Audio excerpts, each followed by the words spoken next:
बॉलीवुड के संजीदा एक्टर्स में से एक ओमपुरी ने अपनी शानदार एक्टिंग और दमदार आवाज़ के दम पर हिंदी, मराठी फिल्मों से लेकर हॉलीवुड तक को अपना मुरीद बनाया।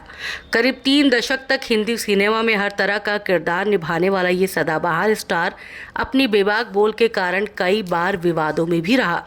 रंगीन मिजाज के ओमपुरी की जिंदगी में यूं तो कई महिलाएं आई, लेकिन उनके साथ कोई भी ज़्यादा दिनों तक टिक नहीं पाई और शायद यही कारण रहा कि अपने आखिरी दिनों में वो एकदम अकेले और तन्हा ही रहे।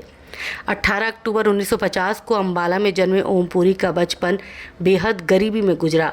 जब ओमपुरी 7 साल के थे तो उनके पिता राजेश पुरी, जो रेलवे स्टोर में इंचार्ज थे, उनको चोरी के आरोप में जेल भेज दिया गया। जब उनके पिता जेल भेजे गए तो रेलवे ने उनको दिया क्वार्टर भी परिवार से खाली करवा लिया।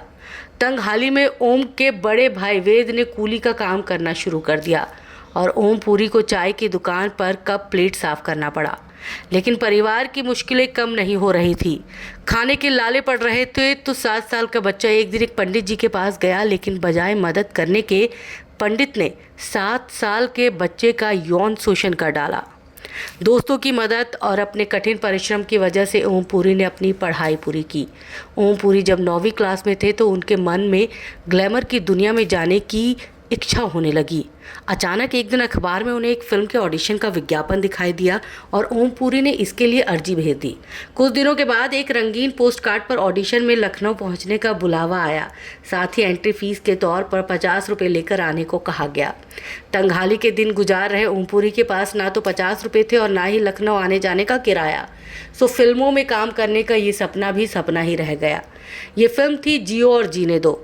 वक्त के थपेड़ों से जूझते ओमपुरी दिल्ली आते हैं और नेशनल स्कूल ऑफ ड्रामा में एडमिशन लेते हैं, लेकिन यहाँ भी हिंदी और पंजाबी भाषा में हुई अपनी शिक्षा को लेकर उनके मन में जो कुंठा पैदा होती है वो उसे लगातार वापस पटियाला जाने के लिए उकसाता है।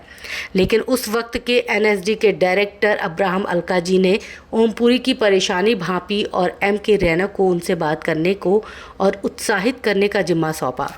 एनएसडी के बाद ओमपुरी का अगला पड़ाव राष्ट्रीय फिल्म और टेलीविज़न संस्थान पुणे था। यहाँ एनएसडी के बड़े दोस्त नसरुद्दीन शाह भी ओमपुरी के साथ थे। जैसा कि आमतौर पर होता है, पुणे के बाद अगला पड़ाव मुंबई, वही ओमपुरी के साथ भी हुआ।